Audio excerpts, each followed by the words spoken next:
केवल राम राम राधे राधे बोलने से कुछ नहीं मिलने वाला।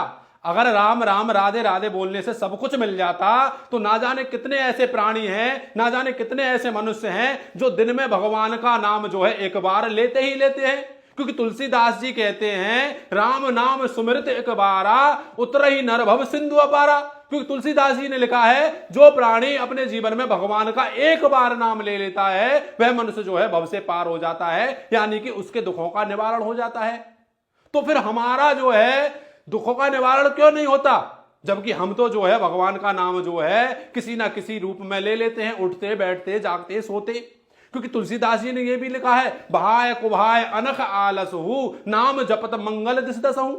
आप भगवान का नाम जो है कैसे भी लीजिए, भाई में लीजिए, कुभाय में लीजिए, आलस में लीजिए, लड़ते झगड़ते लीजिए, कैसे भी लीजिए, आपका बेड़ा पार हो जाता है।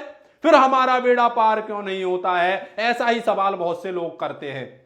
क्योंकि उन लोगों को जो है कोई ना कोई एक टॉपिक पकड़ना होता है। तो आज मैं आपको बताऊंगा कि भगवान का नाम जो जप है आप पर किस प्रकार से प्रभाव डालता है, कैसे आपको जो है भगवान का नाम जप करना है। और बहुत से आपको भागवताचार्यों ने भी कहते देखा होगा, कैसा उदाहरण देते हैं, देखिए मैं आपको बताता हूं। क्योंकि तुलसीदास जी ने रामचरितमानस में भगवान राम की नाम की महिमा को लगभग जो है 84 चौपाइयां और 9 दोहों में वर्णन किया है, जिनमें से हम कुछ चौपाइयों को उठा लेते हैं और उन्हीं का फिर उदाहरण देते हैं। जैसे भाई को उठा लिया, क्योंकि मनुष्य चाहता है कि हम भगवान का नाम जो है बस उठते जागते बैठते कैसे भी ले लें और हम पर जो है भगवान का नाम का प्रभाव असर होगा कैसे। क्योंकि इसका उदाहरण भी जैसे है बहुत से मनुष्य, क्योंकि मनुष्य बहुत आलसी है। कौन सा उदाहरण देते हैं, आपने भागवताचार्यों के मुंह से भी सुना होगा। कौन सा उदाहरण देते हैं, मैं आपको बताता हूं कि अमृत है, आप अमृत जो है जानकर पीजिए चाहे अनजाने में पीजिए, अमृत आपको जो है अमर कर देता है।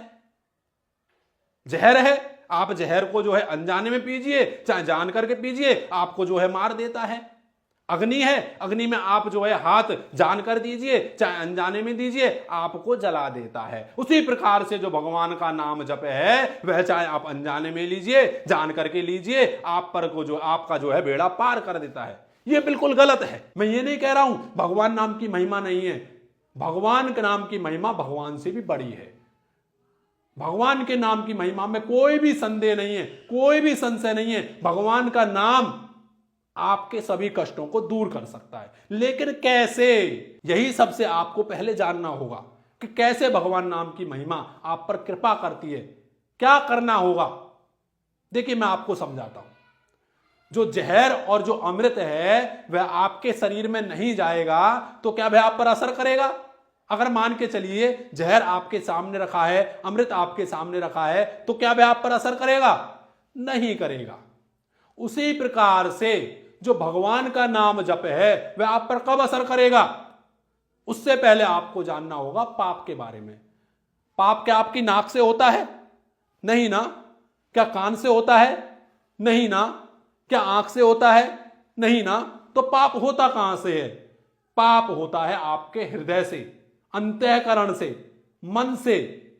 जब तक भगवान नाम का जप आपके अंतःकरण में नहीं जाएगा, जिस प्रकार से अमृत और जहर आपके अंदर शरीर में नहीं जाएगा, तब तक वह आपको अमर और मार नहीं सकता। उसी प्रकार से भगवान का नाम जब तक आपके हृदय में, आपके अंतःकरण में, आपके मन में नहीं जाएगा, तब तक आप पर भगवान की कृपा नहीं होगी।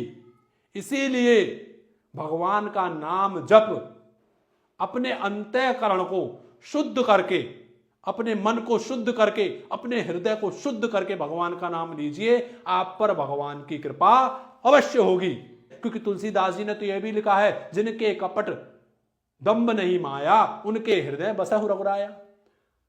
और भगवान भी कहते हैं भाव का भूखा हूं मैं, भाव ही बस सार है, और जो मुझको भाव से भजे तो उसका बेड़ा पार है। कहने का तात्पर्य है सबसे पहले आप अपने अंतःकरण को शुद्ध कीजिए, आप अपने मन को शुद्ध कीजिए, आप अपने हृदय को शुद्ध कीजिए। जब आपका अंतःकरण में और हृदय में आपके भगवान का नाम जप जाएगा तभी आप पर भगवान की कृपा होगी। तो निवेदन है कमेंट करके बता सकते हैं यह वीडियो आपको कैसी लगी। यहीं पर वीडियो को विराम देता हूं। सभी को जय श्री कृष्णा, राधे राधे।